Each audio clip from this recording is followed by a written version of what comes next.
लोगों ने बोर्ड लगा दिए हैं कि मंदिरों में मुस्लिम प्रवेश ना करें। जिसने भी ये बोर्ड लगाया है गलत लगाया है। मंदिर और मस्जिद, अब विरोध करने के लिए क्या लठिया का हम चलावे जाएं? अब गजबे बतियाते हैं, अरे हम लाठी का चलाएंगे? जो विचार आप जाते हैं वहाँ पर विरोध करने, कमाल कर रहे हैं। जाति में मत बांटिए, यही हमारे देश की विडंबना है, यही हमारे देश की विडंबना है। जब बात देश की आजादी और देश की संघर्ष की थी, उस दिन आप भूल गए थे चंद्रशेखर आजाद को? उनसे कहने गए थे आप कि आप पंडित हैं?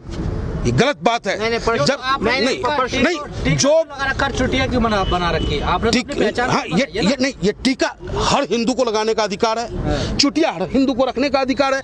दाढ़ी चाहे शेख हो, सैयद हो, मुगल हो, पठान हो, धूना हो, कुंजरा हो, कबाड़ी हो, जिस भी बिरादरी, अगर वो मुसलमान है तो वो दाढ़ी रखने का हक रखता है।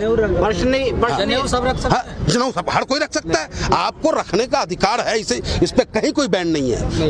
वो समय आप छोड़ दे जो मनुवाद की स्थिति थी, और आज हम इसी लड़ाई को लड़ रहे हैं कि जो वर्तमान में हम पे शासन करने वाले लोग हैं वही पैटर्न लाना चाहते हैं जिसका हम विरोध करते हैं। प्रश्न ये था कि जिस तरीके आपने बताया गलत है, तो जमीनी स्तर पे आके आपने क्या करा? जमीनी स्तर पे भाया मीडिया हमने उसका विरोध किया, आप लोगों के सहयोग से मिल किया। कैमरे में नहीं, प्रिंट मीडिया में भी हमने विरोध किया है। आपके कैमरे में ही नहीं, प्रिंट मीडिया में भी हमने विरोध किया है। और अरे हमसे और आपसे बेहतर तो वो पक्षी है जो मंदिर पे भी जाके दाना चुगता है और मस्जिद पे भी चुगता है। अरे ये वो हिंदुस्तान है कि सलमा बेगम चुनरी सिलती है और राधा रानी मेरी पहनती है।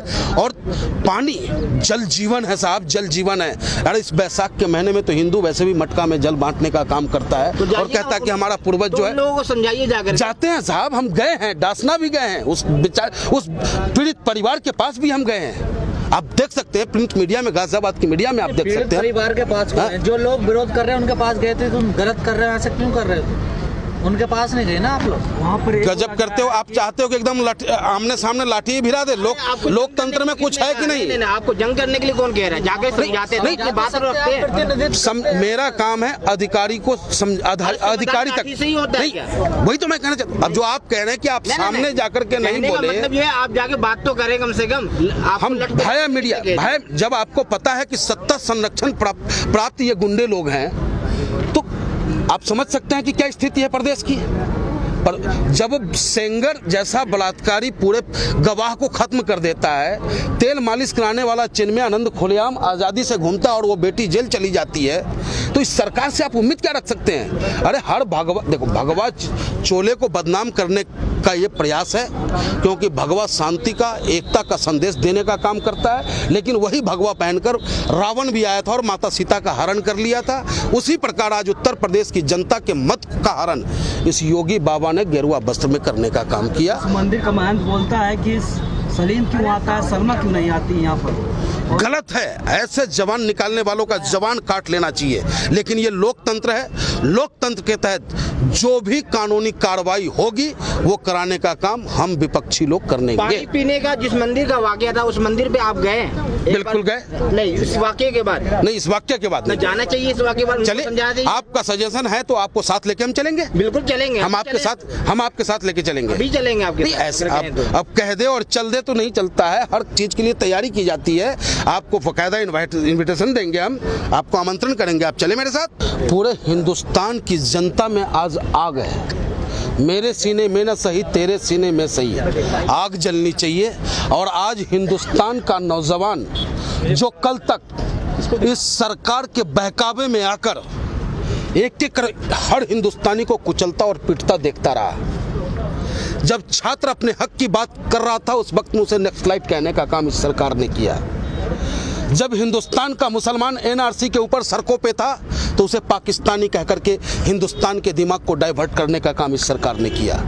लेकिन आज जब हिंदुस्तान की असीमता की बात आई, क्योंकि ये किसान आंदोलन कोई किसान अपने लिए नहीं लड़ रहा है, और इस बात को आज हिंदुस्तान की आवाम और हिंदुस्तान के नौजवानों ने समझा। क्योंकि ये आंदोलन किसान क्या मांग रही है सरकार से? कोई उससे 15 लाख किए हुए वादे तो मांगने नहीं आया है। किसान उनसे ये तो नहीं कह रहा कि आपने कहा था कि काला धन आ जाएगा, उसकी बात करने नहीं आया आपसे। आपसे अपने हिंदुस्तान के आवाम की हक की बात कर रहा है। आपसे कहता है कि न्यूनतम मूल्य हमें दो, MSP दो हमें, आप लिखित में दो।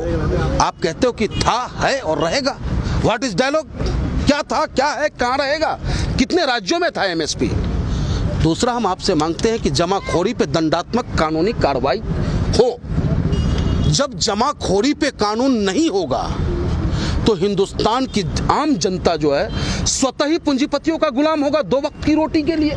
जब आपने देखा कि कुछ दिन पहले, अब तक के इतिहास में, जब जितना मेरा उम्र है, आज 42 साल लगभग उम्र है, कभी हमने 50 रुपए किलो पुरानी वाली आलू खरीद के नहीं खाई, और आज आप सभी ने और हमने भी खाया। आज जैसे ही किसानों के खेत से वो आलू निकलता है 2 रुपए किलो और 5 रुपए किलो हमारे घर तक पहुंच रहा है। तो जमाखोरी पे कानून अगर नहीं लगता है तो जो 50 की आलू हमने खाई थी पुरानी वाली, आने वाले समय में हमें 100 का भी खाना पड़ेगा। गामा जी, देश में किसान, नौजवान, मजदूर भी दुखी है, महंगाई है, LPG महंगी है, पेट्रोल महंगा है, डीजल महंगा है, सब कुछ महंगा है, लेकिन जो बीजेपी है उसको डर नहीं लग रहा बिल्कुल भी कि हमारा बहुत बड़ा वोट बैंक है, वो छटक जाएगा हमसे। देखिए, जब भी सड़कें वीरान हुई है, जब सड़कें वीरान हुई है, सांसद आवारा हुआ है। और आज जो हिंदुस्तान का नौजवान है, उसके दिमाग को इस सरकार ने सिर्फ डिवाइड एंड रूल, धर्म के आधार पर डाइवर्ट करने का काम किया। और आज कहीं ना कहीं जो सर की सुनी नजर अगर आती है आपको, जबकि जिस तरीके की हालात देश की है, आप पढ़े लिखे लोग चाह के भी आपको अधिकार नहीं प्राप्त होगा। आप अपनी आवाज को चाहे जितने तेज आवाज में चिल्ला लो, जो आप पे शासन करने वाला व्यक्ति वो तानाशाह है, अपनी बात तो कहेगा, मन की बात कहेगा, जन की बात को नहीं सुनेगा। लेकिन लोग न जाने मेरे देश के नौजवानों को क्या हो गया है। अरे तुम उसी हिंदुस्तान में हो जिस हिंदुस्तान में शहीद आजम भगत सिंह ने अब फांसी के फंदे पे जाने का काम किया हंसते हंसते। तुम उसी हिंदुस्तान में रहते हो जिस हिंदुस्तान में बाबा भीमराव अंबेडकर ने अथक प्रयास, अथक मेहनत कर उस संविधान को लिखा, जिस संविधान के तहत आज हमें आजादी मिली है कि सरकार के खिलाफ मैं अपनी आवाज को बुलंद कर सकूं।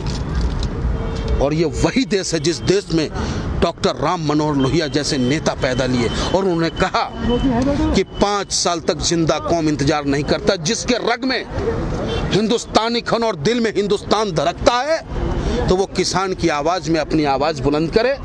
आज नहीं सुनेगा, कल सुनेगा, कल नहीं सुनेगा, परसों इसकी हस्तियां मिट जाएंगी।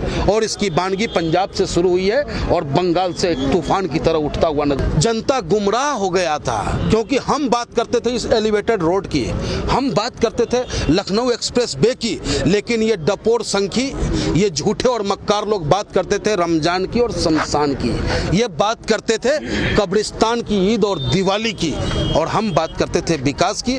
उत्तर प्रदेश के नौजवान, उत्तर प्रदेश की मेरी माँ बहनें उस वक्त हमारी बात को नहीं समझ पाए, जात पात में बढ़ गए और वोट डाइवर्ट हो गए। वो लोग दिल बदलते हैं जिनके दिल में काला हो, दल वो लोग बदलते हैं जिनके कॉलर गंदे हो, जिनका गलत काम हो। और भारतीय जनता पार्टी वो फैक्ट्री है, वो वॉशिंग मशीन है कि उसमें जितने भी गलत लोग हैं वो चले जाए, रिफाइंड होके साफ हो जाते हैं। बहुत है सम्मान। हमारे योगी बाबा से पूछे ना कि मंदिर में हो जाता है बलात्कार, हाथरस की बेटी चीख रही होती है, चिल्ला रही होती है, उसका परिजन हक की बात करने की बात करता है और डीएम उसके सीने पे लात मारता है।